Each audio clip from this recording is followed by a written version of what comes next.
What if I told you there was a mafia boss who built one of the most powerful criminal empires in America without ever firing a shot in public? This is the story of Tommy Lucchese, the so-called gentleman mobster who rose from a teenage immigrant in East Harlem to the head of the Lucasi crime family, a man who quietly controlled labor unions, city politics, and millions in illicit rackets. By the end of this video, you'll know exactly how Lucasi used brains over bullets to dominate New York, and why even other mob bosses trusted him to keep the peace. And later, you'll hear about the one meeting where Tommy Lucchese outplayed every other boss at the commission, securing his family's influence for decades. Gaetano Lucchese was born in 1899 in Palermo, Sicily, into a family that, like many at the time, was searching for better opportunities across the Atlantic. When they arrived in America in 1911, they settled in East Harlem, a neighborhood where survival often meant aligning yourself with the right people. Italian immigrants faced discrimination, low-paying work, and dangerous living conditions. The streets offered a different kind of opportunity. Risky, yes, but also potentially lucrative. Tommy wasn't the biggest or the loudest kid in the neighborhood, but he had sharp eyes and sharper instincts. He quickly learned that the men who truly held power weren't the ones constantly getting into fights, but the ones who could walk into a room and make everyone lower their voices. At 17, Tommy's right hand was badly injured in a machine shop accident, leaving him with only 3 fingers. It was the kind of injury that might have made others disappear into obscurity, but for Lucasi, it became a calling card. People began calling him Three-Finger Brown after the famous baseball pitcher, and in a place where nicknames carried weight, this one made him instantly recognizable. When Prohibition hit in 1920, New York's underworld exploded with opportunity. The legal ban on alcohol created a massive black market, and for young men like Tommy, it was the perfect time to prove themselves. Unlike some who sought quick money through dangerous hijackings or public shootouts, Lucasi took a more measured approach. He attached himself to Tommy Rayner, a calm but powerful figure who controlled the city's ice distribution and later expanded into bootlegging.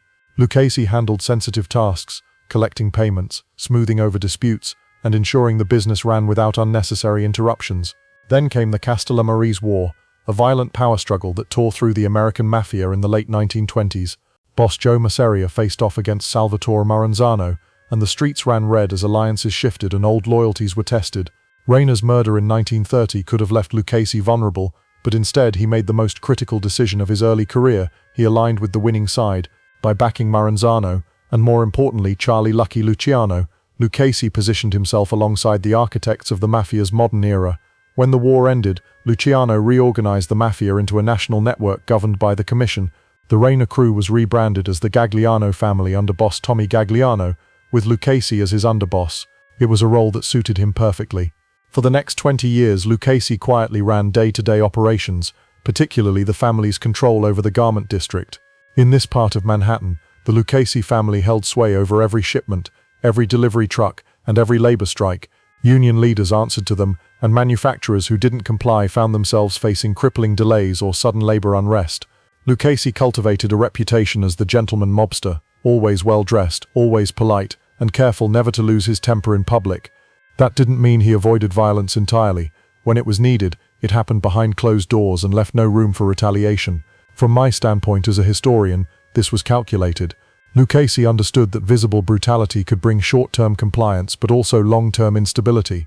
His real strength was in making people want to work with him, or at least fear the consequences of crossing him without ever having to test them firsthand. Some have argued that Lucasi's rise was less about his own ability and more about being in the right place at the right time. After all, he inherited established rackets from bosses before him and benefited from the protection of allies like Luciano. But that view oversimplifies the reality. Many men in his position lost everything through greed or arrogance. Lucasi kept his rackets running smoothly for decades, expanded into new industries, and maintained peace within his family, something few mafia leaders could claim. When Gagliano died in 1951, Lucasi's ascension to boss was smooth, almost boring by mafia standards. No gunfights, no sudden disappearances, just a quiet transition of power to a man everyone already recognized as the real brains of the operation. Under his leadership, the Lucasi family expanded its influence into construction, gambling, and the lucrative airport rackets at what is now JFK Airport. Every move was made with long-term stability in mind, avoiding the kind of flashy violence that had brought down other families. One of his greatest moments of strategic brilliance came during a commission meeting in the late 1950s. The families were negotiating control over certain trucking and air cargo operations. Lucasi managed to secure highly profitable rights for his family while offering so little in return that other bosses left the table unsure of how he had gotten the better end of the deal. It was the kind of maneuver that made him both respected and quietly feared, not for his muscle, but for his mind. Lucasi's image as a gentleman wasn't just for show. He had deep political connections in New York, cultivating relationships with city officials, judges, and union leaders. These relationships shielded him from the kind of law enforcement scrutiny that took down other bosses. While figures like Vito Genovese and Albert Anastasia became high-profile targets for the FBI, Lucasi operated under the radar, building wealth and influence with minimal interference. Critics point out that Lucasi's clean public image relied on others doing the dirty work for him.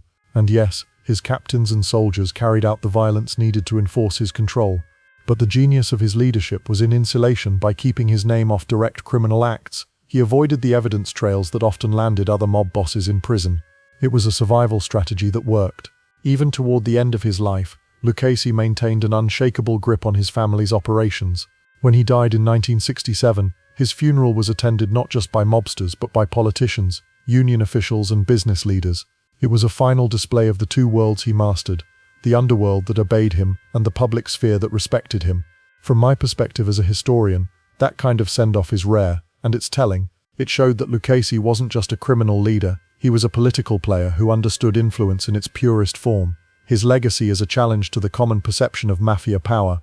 While Hollywood glorifies the violent, impulsive boss who takes what he wants through force, Lucasi proved that patience, negotiation, and long-term thinking could be just as effective and far more sustainable.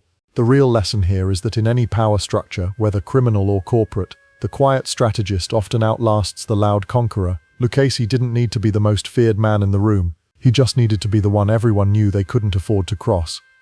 That subtlety is exactly why Tommy Lucchese's empire endured through decades of law enforcement crackdowns and mafia infighting. While others made headlines and ended up on the front pages of newspapers, Lucchese's name rarely appeared. He wasn't the kind of boss who posed for photos or gave the press a soundbite. He let the flamboyant figures take the spotlight, and with it, the heat. It's important to understand that Lucchese's success wasn't just about avoiding trouble. It was about actively shaping the environment in which he operated. His control over the garment district wasn't only maintained through intimidation.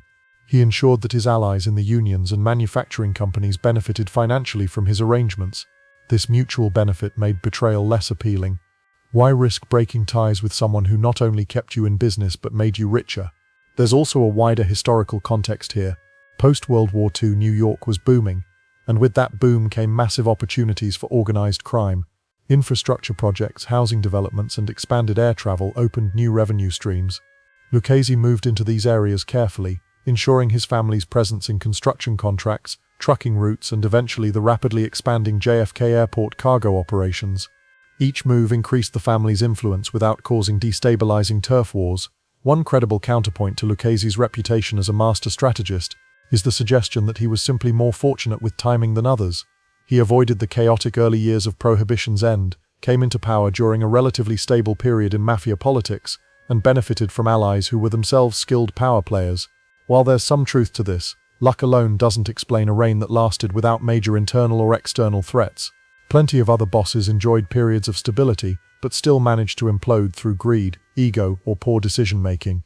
Lucchese's discipline kept him from falling into those traps. Another criticism is that Lucchese's legacy is overshadowed by bosses who left a more visible mark on mafia history, figures like Luciano, Genovese, and Gotti, whose actions changed the structure or public perception of organized crime. The rebuttal to this is simple. Lucchese's quiet leadership didn't make for flashy headlines, but it ensured the long-term prosperity of his family. In the end, a boss's primary duty is to keep the organization profitable and secure, and by that measure, Lucchese outperformed many of his louder, more famous contemporaries. As the 1960s progressed, law enforcement began to increase pressure on organized crime through tools like wiretapping, undercover operations, and RICO prosecutions. Lucchese, already in declining health, managed to avoid the sweeping indictments that took down other bosses. This wasn't just luck. It was the result of years of careful delegation, limited direct involvement in criminal acts, and the maintenance of a legitimate public persona. When Tommy Lucchese died in 1967, the transition of leadership in his family was smooth, a rarity in mafia history. His death marked the end of an era for the Lucchese family, but the structure and stability he built carried forward for years.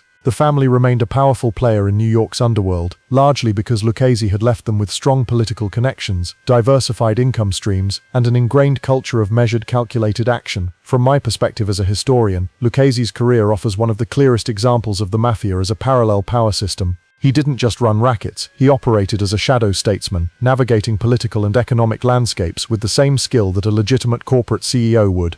This dual mastery of both the criminal and the civic is rare, and it's what made him not only successful in his own time, but also a figure whose influence outlived him. For viewers today, there's an important takeaway in Lucchese's story. Power built on fear burns hot and fast, but power built on mutual benefit and calculated moves burns for decades.